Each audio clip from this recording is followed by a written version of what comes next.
നമ്മുടെ ജീവിതം ഒരു യാത്രയാണ്. ആ യാത്രയിൽ നമ്മെ പിന്തുണയ്ക്കുന്ന, സ്നേഹിക്കുന്ന, എന്നും കൂടി നിൽക്കുന്ന ആളുകൾ അത്യന്താഭിഷിതമാണ്. രക്തബന്ധത്തിന്റെ പേരിൽ നമ്മൾ എന്നും നിലനിൽക്കുമെന്ന് വിശ്വസിക്കുന്ന ചില ബന്ധങ്ങളുണ്ട്. എന്നാൽ എല്ലാ ബന്ധങ്ങളും നമുക്ക് സന്തോഷവും സമാധാനവും നൽകുന്നവയല്ല എന്നതാണ് യാഥാർത്ഥ്യം. ചില ബന്ധങ്ങൾ നമ്മുടെ ഊർജം മുഴുവൻ ചോർത്തിക്കളയും. ഒരു കടലിൽ മുങ്ങുന്ന കപ്പലിലെ ചോർച്ച പോലെ അത് പതിയെ പതിയെ നമ്മെ തകർക്കുകയും സ്നേഹവും പിന്തുണയും നൽകുന്നതിനു പകരം അവർ നമ്മുടെ സ്വപ്നങ്ങളെയും തകർക്കുകയും ആത്മവിശ്വാസമില്ലാതാക്കുകയും ചെയ്യുന്നു. ഇത്തരത്തിലുള്ള ബന്ധങ്ങൾ നമ്മുടെ മാനസികാരോഗ്യത്തെ പോലും ഗുരുതരമായി ബാധിക്കാം. ഈ വീഡിയോയിലൂടെ അങ്ങനെയുള്ള വിഷലിതമായ ചില ബന്ധുക്കളെയും അവരെ എങ്ങനെ തിരിച്ചറിയാമെന്നും അവരിൽ നിന്ന് എങ്ങനെ അകലം പാലിക്കാമെന്നും നമുക്ക് മനസ്സിലാക്കാം. ഒന്നാമതായി, അനാവശ്യമായി പ്രശ്നങ്ങൾ ഉണ്ടാക്കുന്നവർ. ചില ആളുകൾക്ക് സമാധാനപരമായ അന്തരീക്ഷം അസഹനീയമാണ്. ഒരു കുടുംബ ചടങ്ങിൽ ഭക്ഷണം വിളമ്പിയതിന്റെ പേരിൽ അല്ലെങ്കിൽ ഒരാൾക്ക് കിട്ടിയ സമ്മാനത്തിന്റെ വലുപ്പത്തിന്റെ പേരിൽ പോലും അവർ വലിയ കലഹങ്ങൾ ഉണ്ടാക്കും. അവരുടെ ലക്ഷ്യം സമാധാനം നശിപ്പിക്കുക എന്നതാണ്. നിങ്ങൾ സന്തോഷമായിരിക്കുന്നത് കാണുമ്പോൾ അവർക്ക് അസ്വസ്ഥത തോന്നും. അതിനാണ് ഒരു പ്രകോപനവുമില്ലാതെ അവർ ചെറിയ കാര്യങ്ങളെ വലിയ വഴക്കുകളാക്കി മാറ്റുന്നത്. അവർ എപ്പോഴും ഒരു സംഘർഷം നിലനിർത്താൻ ശ്രമിക്കും. അങ്ങനെ അവർക്ക് മാത്രം സമാധാനം അനുഭവിക്കാൻ കഴിയുമെന്ന് അവർ ചിന്തിക്കുന്നു. ഈ വ്യക്തികൾക്ക് ഒരു പ്രത്യേകതയുണ്ട്. അവർ നിങ്ങളുടെ പ്രതികരണത്തിനായി കാത്തിരിക്കും. നിങ്ങൾ ഒരു വാക്ക് പറഞ്ഞാൽ അതിനെ അവർ ഒരു ആയുധമായി ഉപയോഗിക്കും. അതുകൊണ്ട് ഇത്തരം ആളുകളുമായി സംസാരിക്കുന്നത് ഒഴിവാക്കുക. അവരുടെ പ്രകോപനങ്ങളിൽ വീഴാതെ വിവേകപൂർവ്വം പ്രതികരിക്കുക. ഒരു തർക്കം ഉടലെടുക്കുമ്പോൾ തന്നെ ആ സംസാരത്തിൽ നിന്ന് പതിയെ ഒഴിഞ്ഞു മാറാൻ പഠിക്കുക. രണ്ടാമതായി, പരദൂഷണം പറയുന്നവർ. പരദൂഷണം എന്നത് ചില ആളുകൾക്ക് വെറും വിനോദമല്ല, അതൊരു ജീവിത രീതി തന്നെയാണ്. അവരുടെ സംസാരത്തിൽ എപ്പോഴും മറ്റൊരാളെ കുറിച്ച് കുറ്റങ്ങളോ അപവാദങ്ങളോ മാത്രമായിരിക്കും. നിങ്ങൾ ആരും അറിയാതെ ഒരു രഹസ്യം അവരോട് പറഞ്ഞാൽ അത് പിന്നീട് ഒരു കാട്ടുതീയായി പടരും. ഇന്ന് മറ്റൊരാളെ കുറിച്ച് നിങ്ങളോട് സംസാരിക്കുന്നവർ നാളെ നിങ്ങളെക്കുറിച്ച് മറ്റുള്ളവരോട് സംസാരിക്കുമെന്നുള്ളത് ഒരു സത്യമാണ്. ഈ ബന്ധുക്കൾ നിങ്ങളുടെ വിശ്വസ്തതയെ തന്നെ ഇല്ലാതാക്കും. നിങ്ങൾ അവരുമായി അടുപ്പം കാണിക്കുമ്പോൾ മറ്റുള്ളവർ നിങ്ങളെയും ഒരു പരദൂഷണക്കാരനായി തെറ്റിദ്ധരിക്കാൻ സാധ്യതയുണ്ട്. അതുകൊണ്ട് അത്തരം ആളുകളുമായി അടുപ്പം കാണിക്കുന്നത് ഒഴിവാക്കുക. അവരുമായി വ്യക്തിപരമായ വിവരങ്ങൾ പങ്കുവെക്കാതിരിക്കാൻ ശ്രമിക്കുക. മറ്റുള്ളവരെ കുറിച്ച് മോശം പറയുന്നവർ സ്വയം മോശക്കാരനാകുന്നു. വാക്കുകൾ സൂക്ഷിച്ചുപയോഗിക്കുക, അത് മുറിവുകൾ ഉണ്ടാക്കാം. മൂന്നാമതായി, എപ്പോഴും കുറ്റം മാത്രം പറയുന്നവർ. നിങ്ങൾ എന്ത് ചെയ്താലും അതിലൊരു കുറ്റം കണ്ടെത്തുന്ന ചിലരുണ്ട്. നിങ്ങൾ ഒരു പുതിയ ജോലിയിൽ പ്രവേശിച്ചാൽ അതിലെന്താണ് ഇത്ര വലിയ കാര്യം, അതിനേക്കാൾ ഉയർന്ന ജോലി കിട്ടുമായിരുന്നു പറഞ്ഞ് നിങ്ങളെ നിരുത്സാഹപ്പെടുത്തും. നിങ്ങളുടെ ഒരു നേട്ടത്തിലും അവർക്ക് സന്തോഷമുണ്ടാവില്ല. അവർക്ക് നിങ്ങളെക്കാൾ മികച്ചവരായിരിക്കണം. അതിനാൽ നിങ്ങളുടെ നേട്ടങ്ങൾ അവരെ അസ്വസ്ഥരാക്കും. അവർ എപ്പോഴും നിങ്ങളുടെ തെറ്റുകൾ മാത്രം ചൂണ്ടിക്കാണിക്കുകയും നിങ്ങളുടെ ആത്മവിശ്വാസം നശിപ്പിക്കുകയും ചെയ്യും. നിങ്ങൾ ഒന്നിനും കൊള്ളാത്തവരാണെന്ന് അവർ നിങ്ങളെ കൊണ്ട് വിശ്വസിപ്പിക്കാൻ ശ്രമിക്കും. ഈ ആളുകളുടെ വാക്കുകൾ നിങ്ങൾ കേട്ടാൽ നിങ്ങൾ ഒന്നിനും കൊള്ളാത്ത ഒരാളാണെന്ന് നിങ്ങൾക്ക് തന്നെ തോന്നിത്തുടങ്ങും. നാലാമതായി, നിങ്ങളെ മുതലെടുക്കുന്നവർ. ചില ബന്ധങ്ങൾ സാമ്പത്തികമായോ മറ്റു കാര്യങ്ങൾക്കോ നിങ്ങളെ ഉപയോഗിക്കുന്നതായിരിക്കും. അവർക്കൊരാവശ്യം വരുമ്പോൾ മാത്രം നിങ്ങളെ ബന്ധപ്പെടുകയും അവരുടെ ആവശ്യം കഴിഞ്ഞാൽ നിങ്ങളെ അവഗണിക്കുകയും ചെയ്യും. ഒരാവശ്യം വന്നാൽ അവരുടെ വാക്കുകൾക്ക് തേൻ മധുരമായിരിക്കും. എന്നാൽ അവരുടെ ആവശ്യം കഴിഞ്ഞാൽ അവർ നിങ്ങളെ മറന്ന മട്ടിൽ പെരുമാറും. അവർക്കെപ്പോഴും നിങ്ങളുടെ സഹായം ആവശ്യമായിരിക്കും. എന്നാൽ നിങ്ങൾക്കൊരാവശ്യം വരുമ്പോൾ അവർ അസൗകര്യം പറഞ്ഞ് ഒഴിഞ്ഞു മാറും. ഇത്തരം ആളുകൾക്ക് നിങ്ങളുടെ ജീവിതത്തിൽ സ്ഥാനമില്ല. സ്വന്തം ആവശ്യങ്ങൾ മാത്രം നോക്കുന്നവർ യഥാർത്ഥ ബന്ധങ്ങൾ അർഹിക്കുന്നില്ല. ആവശ്യമുള്ളപ്പോൾ മാത്രം നിങ്ങളെ ഓർക്കുന്ന ഒരു ബന്ധുവിനെ കുറിച്ച് നിങ്ങൾ ചിന്തിച്ചിട്ടുണ്ടോ? അതാണ് മുതലെടുക്കുന്ന ബന്ധുക്കളുടെ ഏറ്റവും വലിയ ലക്ഷണം. സാമ്പത്തികമായോ മറ്റു സഹായങ്ങളോ നൽകുന്നതിൽ ഒരു പരിധി വയ്ക്കുക. അഞ്ചാമതായി, പ്രതികാരം ചെയ്യുന്ന ബന്ധുക്കൾ. വർഷങ്ങൾ പഴക്കമുള്ള ചെറിയ പ്രശ്നങ്ങൾ പോലും മനസ്സിൽ സൂക്ഷിച്ച് അതിന് പ്രതികാരം ചെയ്യാൻ കാത്തിരിക്കുന്ന ചിലരുണ്ട്. അവർക്ക് ക്ഷമിക്കാനോ മറക്കാനോ കഴിയുകയില്ല. ഒരു സംഭവം നടന്നാൽ അവർ അതിനെ മനസ്സിൽ ഒരു മുറിപ്പാടായി സൂക്ഷിക്കും. നിങ്ങളുടെ സന്തോഷം കാണുമ്പോൾ അവരുടെ മനസ്സിലെ പഴയ മുറിവുകൾ വീണ്ടും ഉണരും. അപ്പോൾ നിങ്ങളുടെ സന്തോഷം ഇല്ലാതാക്കാൻ അവർ പല വഴികളും തേടും. ഇത് നിങ്ങളുടെ ജീവിതത്തിൽ പോലും പ്രശ്നങ്ങൾ സൃഷ്ടിക്കാൻ സാധ്യതയുണ്ട്. ഇത്തരം ആളുകളുമായി എത്ര അടുപ്പം കാണിച്ചാലും അവരുടെ മനസ്സിൽ വെറുപ്പ് മാറുകയില്ല. അതിനാൽ ഇങ്ങനെയുള്ള ബന്ധുക്കളുമായി അടുപ്പം കാണിക്കുന്നത് ഒഴിവാക്കുക. അവരുമായി ഒരു സുരക്ഷിതമായ അകലം പാലിക്കുന്നതാണ് നിങ്ങളുടെ മനസ്സിന് നല്ലത്. ആറാമതായി, കുടുംബകാര്യങ്ങൾ പുറത്തു പറയുന്നവർ. ഒരു കുടുംബത്തിന്റെ സ്വകാര്യത വളരെ പ്രധാനമാണ്.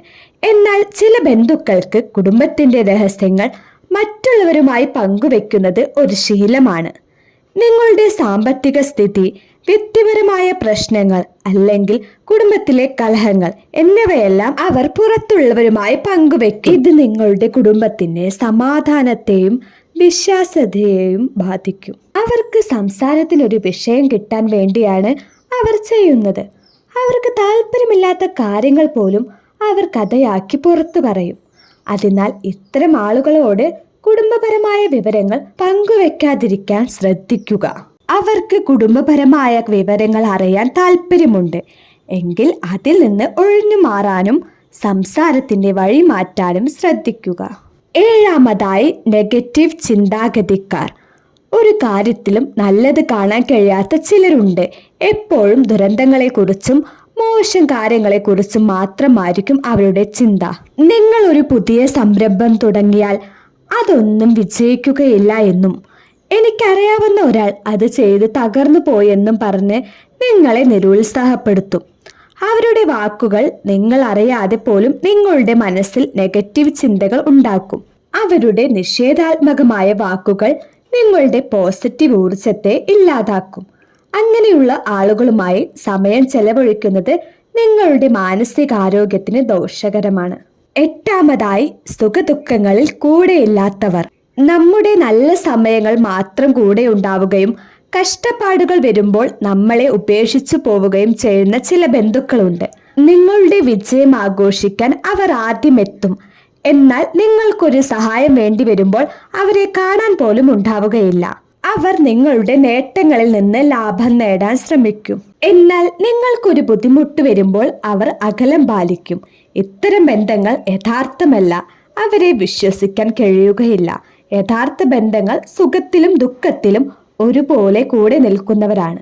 ഒൻപതാമതായി, നിങ്ങളുടെ സന്തോഷത്തിൽ സന്തോഷിക്കാത്തവർ. നിങ്ങളുടെ ജീവിതത്തിൽ ഒരു നല്ല കാര്യം സംഭവിക്കുമ്പോൾ അത് കാണുമ്പോൾ അസൂയ തോന്നുന്നവരുണ്ട്. അവർക്ക് നിങ്ങളുടെ സന്തോഷം ദഹിക്കുകയില്ല. അങ്ങനെയുള്ള ആളുകൾ നിങ്ങളുടെ സന്തോഷം നശിപ്പിക്കാൻ ശ്രമിക്കും. അവരെ നിങ്ങളുടെ സന്തോഷം അറിയിക്കാതിരിക്കുക. പത്താമതായി, പരാതിക്കാർ. എപ്പോഴും എന്തെങ്കിലുമൊക്കെ പറഞ്ഞ് പരാതിപ്പെടുന്നവരുണ്ട്. അവരുടെ ജീവിതത്തിലെ എല്ലാ പ്രശ്നങ്ങൾക്കും അവർ മറ്റുള്ളവരെ കുറ്റപ്പെടുത്തും. പഴയ പ്രശ്നങ്ങളെ വീണ്ടും ഓർമ്മിപ്പിച്ച് അവർ നിങ്ങളിൽ കുറ്റബോധം ഉണ്ടാക്കാൻ ശ്രമിക്കും.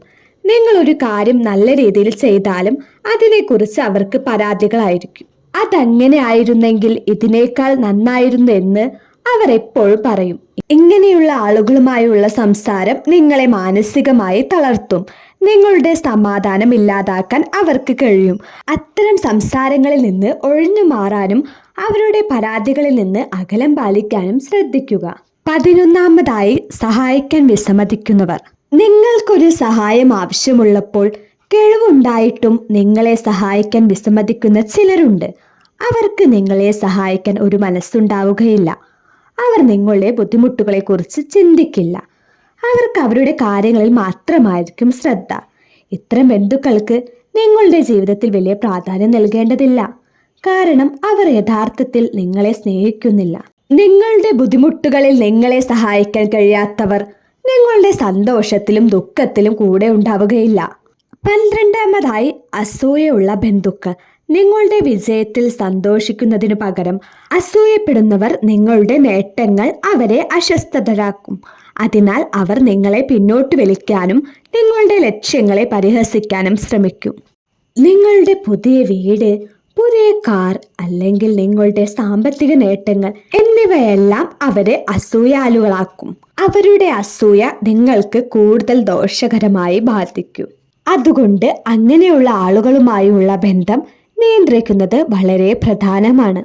13-ാമതായി വാക്കു പാലിക്കാത്തവർ. വാഗ്ദാനങ്ങൾ നൽകി പാലിക്കാത്തവരുണ്ട്. ഒരു കാര്യം ചെയ്യുമെന്ന് പറഞ്ഞ് അവർ നിങ്ങളെ പ്രതീക്ഷയുടെ കൊടുമുടിയിൽ എത്തിക്കും. എന്നാൽ പിന്നീട് ഒരു കാരണവും പറയാതെ അവർ അതിൽ നിന്നും പിന്മാറും. ഇത് നിങ്ങളുടെ പദ്ധതികളെയും മാനസിക അവസ്ഥയെയും ദോഷകരമായി ബാധിക്കും. ഇവരെ വിശ്വസിക്കുന്നത് അപകടകരമാണ്. ഇവരെ സംബന്ധിച്ചിടത്തോളം അവരുടെ വാക്കുകൾക്ക് യാതൊരു വിലയുമില്ല. നിങ്ങളുടെ കാര്യങ്ങൾ അവർക്കൊരു പ്രാധാന്യവുമില്ല. അതുകൊണ്ട് അവരെ വിശ്വസിക്കാതിരിക്കാൻ ശ്രദ്ധിക്കുക. 14-ാമതായി നിങ്ങളെ മാനസികമായി തളർത്തുന്നവർ. നിങ്ങളെ എപ്പോഴും ചെറുതാക്കി സംസാരിക്കുന്ന ചിലരുണ്ട്. അവർ നിങ്ങളുടെ കഴിവുകളെയും വ്യക്തിത്വത്തെയും പരിഹസിക്കുകയും നിനക്ക് ചെയ്യാൻ കഴിയില്ലെന്ന തരത്തിലുള്ള വാക്കുകൾ അവർ എപ്പോഴും ഉപയോഗിക്കും. ഇവരുമായുള്ള സംസാരം നിങ്ങളുടെ ആത്മാഭിമാനം തകർക്കും. അതിനാൽ ഇവരുമായുള്ള സംസാരം പൂർണ്ണമായും ഒഴിവാക്കുക. അവരെ നിങ്ങൾ അംഗീകരിക്കുന്നില്ലെന്ന് കാണിക്കുക. 15-ാമതായി നിങ്ങളുടെ സ്വപ്നങ്ങളെ പ്രോത്സാഹിപ്പിക്കാത്തവർ. നിങ്ങളുടെ ലക്ഷ്യങ്ങളെയും സ്വപ്നങ്ങളെയും കളിയാക്കുന്നവരുണ്ട്. അവർ നിങ്ങളുടെ പാഷനെ മനസ്സിലാക്കുന്നില്ല. ഇതുകൊണ്ട് എന്ത് നേടാനാണ് എന്ന് ചോദിച്ച് നിങ്ങളെ നിരുത്സാഹപ്പെടുത്തും. നിങ്ങളുടെ സ്വപ്നങ്ങളെക്കുറിച്ച് അവരുമായി സംസാരിക്കുന്നത് ഒഴിവാക്കുക. 16-ാമതായി നിങ്ങളെ എപ്പോഴും നിയന്ത്രിക്കാൻ ശ്രമിക്കുന്നവർ. നിങ്ങളുടെ ജീവിതത്തിൽ എല്ലാ കാര്യങ്ങളിലും ഇടപെട്ട് നിങ്ങളെ നിയന്ത്രിക്കാൻ ശ്രമിക്കുന്ന ചില ബന്ധുക്കളുണ്ട്. അവർ നിങ്ങളുടെ സ്വാതന്ത്ര്യത്തെ വിലമതിക്കുന്നില്ല. നിങ്ങളെ തീരുമാനമെടുക്കാൻ അവർ അനുവദിക്കുകയില്ല. ഇത് നിങ്ങളുടെ മാനസികാരോഗ്യത്തിന് ദോഷകരമാണ്. അത്തരം ബന്ധങ്ങളിൽ നിന്ന് അകലം പാലിക്കുക. ഈ വീഡിയോയിലൂടെ കണ്ടതുപോലെയുള്ള വിചലിതമായ ബന്ധുക്കൾ നിങ്ങളുടെ ജീവിതത്തിലുണ്ടെങ്കിൽ അവരുമായുള്ള അടുപ്പം കുറയ്ക്കുന്നത് നിങ്ങളുടെ മാനസികാരോഗ്യത്തിന് വളരെ പ്രധാനമാണ്. എല്ലാ ബന്ധങ്ങളും നിലനിർത്താൻ ശ്രമിക്കുന്നത് നിങ്ങളുടെ സമാധാനം നശിപ്പിക്കും. നിങ്ങളുടെ സന്തോഷത്തിനും സമാധാനത്തിനും പ്രാധാന്യം നൽകുക. ഒരു പക്ഷേ നിങ്ങൾ ഒറ്റയ്ക്കാണെന്ന് തോന്നിയേക്കാം. പക്ഷേ ഒരു വിചലിതമായ ബന്ധങ്ങളിൽ തുടരുന്നതിനേക്കാൾ നല്ലത് ഒറ്റയ്ക്കായിരിക്കുന്നതാണ്. നിങ്ങളുടെ ജീവിതത്തിൽ നല്ല ബന്ധങ്ങളെ വളർത്തുവാനും അത് നിലനിർത്താനും ശ്രമിക്കുക. നിങ്ങളുടെ സന്തോഷമാണ് ഏറ്റവും പ്രധാനം.